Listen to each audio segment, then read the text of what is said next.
So, what is up mga tol? So, nandito na naman tayo sa bagong video natin. At bago ko simulan itong video na to, huwag niyo kalimutan mag-subscribe, like at share para update kayo sa mga bagong videos ko. So, ang agenda natin ngayon, unfortunately, si Rola, which is yung kotse ko, is nagtampo at naglambing, no? Ang nangyari is, kahapon, nasa Dasmariñas ako. And then, suddenly, bigla akong nawalan ng second gear, fourth gear, tsaka reverse. Pero meron akong first gear, third gear, tsaka fifth gear. So ngayon, napapaandar ko yung auto, pero ang nasi-shift ko lang is first tsaka third. Yun lang yung nagagamit ko. Wala akong segunda. So ngayon, pupunta tayo ng shop kasi ayaw kong patagalin yung issue na to sa sasakyan. And baka mamaya lumala yung sira. So, dadali natin sa shop ngayon at ipapacheck natin kung ano yung damage at issue nung sa gear natin, and makikita natin kung magkano din ang damage sa wallet ko. So, let's go! Wait lang, bago pala tayo pumunta doon, pakita ko muna sa inyo kung ano yung issue. So, nakikita nyo dito, may neutral ako. Pero kapag nag-clutch in ako, may uno. Problema, wala akong dos. See? Gumagalaw siya. May fourth ako, pero ito stress meron din. May fifth, kaso wala akong reverse. See? Kumapalag siya. So, wala rin yung fourth. So ngayon, ito yung ipapaalam natin kung anong issue nito sa shop para malaman natin kung anong sira. So let's go. Ngayon nagtanong ako sa mga kilala ko, and sabi nila baka daw yung shifter cable or shifter linkage.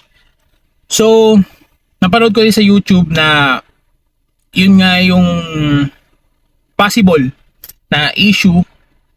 Either yung bushing niya is wasak na or merong kinalaman doon sa mismong cable na sira. So, punta tayo ng shop para malaman na natin. So, let's go. So, ayan. Nandito na tayo ngayon sa shop, sa Devs Auto Work. Ito pa ito kasi. Ayan si Rola. Ayan, ito yung shop nila. Devs Auto Work. Guwapo nito.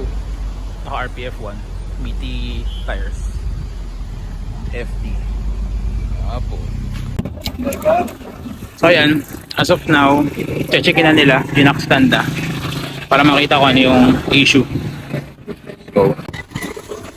So ayan, check na ni Kuya at sana nga yung shifter linkage or cable ang problema, no? So ayun, tapos na tayo dun sa shop. Di ko na na-videoan lahat kasi ang bilis ng pangyayari, no?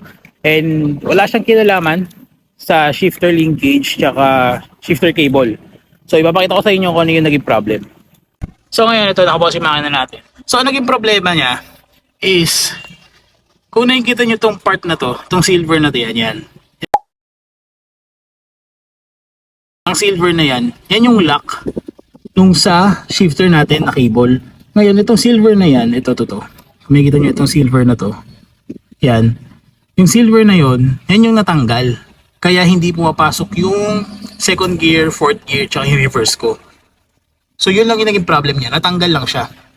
So, if ever na magkaroon kayo ng ganung problem din na hindi na si-shift or di pumapasok yung second gear, fourth gear, tsaka reverse nyo, try nyo ipacheck yung part na yan. Baka natanggal lang yung lock.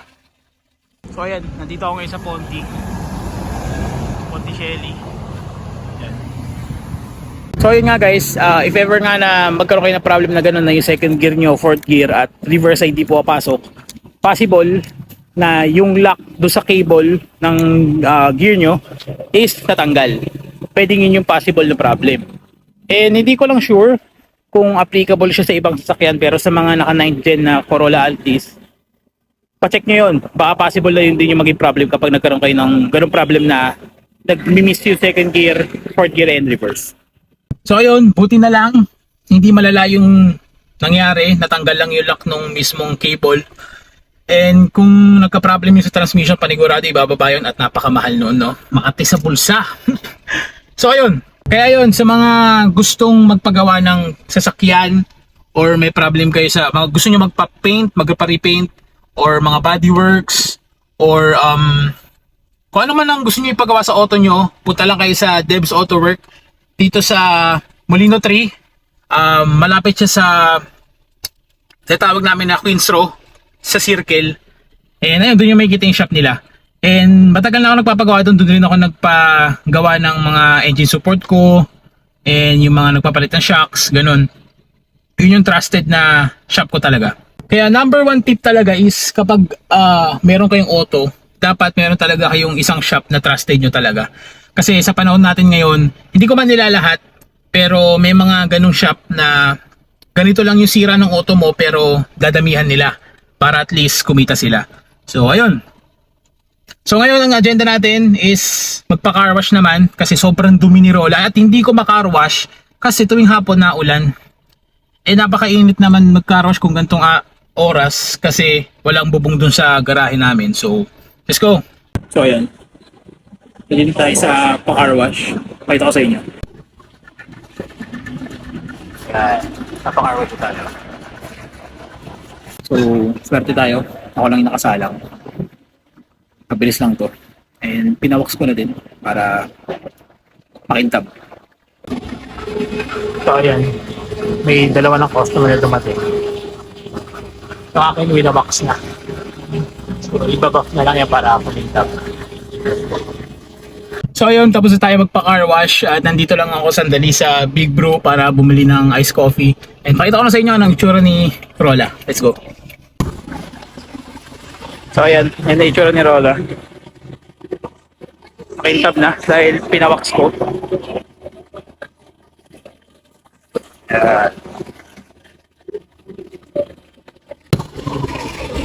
Yan na itsura ni Rola ngayon. Yan. So ayun mga tol, dito ko natatapusin itong video na to. Maikli lang naman to and para lang i-inform ko kayo kung ano yung pwede maging problem kapag nagkaganon nyo sa auto nyo. And yun, project update na din. So ayun, kung gusto nyo ng trusted na shop na pwede nyo paggawaan ng mga auto nyo, punta lang kayo sa page nila, Devs Auto Work. And dito lang yun sa Queens Row, Molino 3 sa bandang Circle. So ayun, so don't forget to subscribe, like and share. And see you on my next video mga tol. Peace!